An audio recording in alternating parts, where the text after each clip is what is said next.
हा त्याच्यात सहभागी आहे. अजितदादा कोणत्या तोंडाने तिथं सांगताय? खरं त्यांनी इथं कारवाई करून तिथं जायला पाहिजे होतं. मी काल सभागृहात सांगितलं होतं की वाल्मिक कराड इथंच नागपूरच्या आजूबाजूला आला का माझ्याकडे एखादा पोलीस अधिकारी विचारायला कुठे वाल्मिक कराड म्हणून सांगा म्हणून. सरकारच्या मध्ये पोलिसांमध्ये दम असता तर त्यांनी माझ्याकडे यायला पाहिजे होतं की सांगा वाल्मिक कराडचा पत्ता तुम्हाला. मी सभागृहात बोललो, एकही अधिकारी माझ्याकडे आला नाही की कुठे सांगा म्हणून सांगायला. याचाच अर्थ मला माहिती तर पोलिसांना माहिती नसेल असं कशावर. मग इकडं आरोपींना वाचवायचं आणि तिकडे जाऊन वेगळं नाटक करायचं. मला वाटतं हे धंदे हे सरकार असंच करणार आहे. मग तुमच्या सरकारमधले मंत्री दिलं दोन त्या जिल्ह्यातले, का घेऊन नाही गेले तुम्ही त्यांना? का घेऊन गेले नाही? एखाद्या आमदाराला का घेऊन गेले नाही? रोष हे जनतेच्या मनात या सगळ्यांच्या विषयी. आणि म्हणून अजितदादा एक राज्याचे उपमुख्यमंत्री म्हणून त्या लोकांनी रिस्पेक्टफुली त्यांना येऊ दिलं असेल, नाही ते लोक गावात सुद्धा येऊ देणार अशा प्रकारची स्थिती आहे. अजितदादा दुटप्पी बोलताय. त्यांच्याच पक्षाचे लोक सहभागी. मी तुम्हाला शब्द देतो. काय शब्द देतो अजितदादा? आणि म्हणून या सगळ्या गोष्टी ही नाटकबाजी या सरकारची आहे.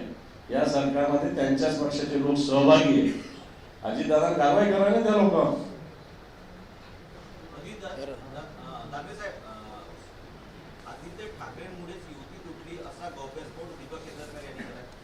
तर दीपक केसरकर काही नाही ते आता मंत्री पण नाही, आमदार आहेत. त्यांनी सांगितलेलं काय अर्थ आहे?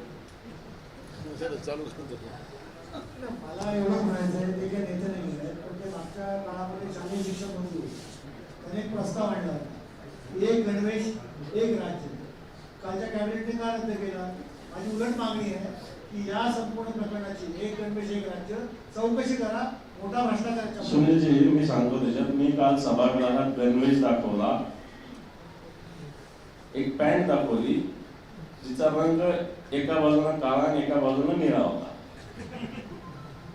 एक शर्ट दाखवलं, इकडच्या बाजूला फिकट निळा होता, इकडच्या बाजूला डार्क निळा होता.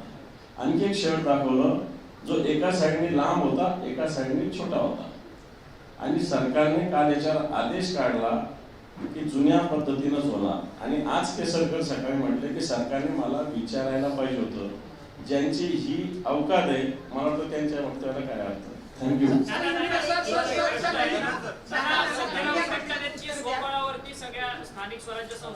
विधानसभेचं अधिवेशनाची चर्चा आहे, ते राजकीय आपण बंद करू.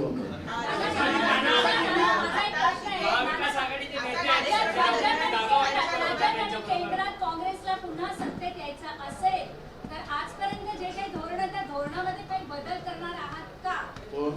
काँग्रेस पक्ष काही धोरणात बदल करणार आहात का? कारण वारंवार आरोप होतो की तुष्टीकरण हिंदुत्वावर आज हे सगळे सत्ता, पण भाजपला सत्तेपर्यंत पोहोचणारी काँग्रेस आहे असं म्हटलं जातं, असा आरोप करतो.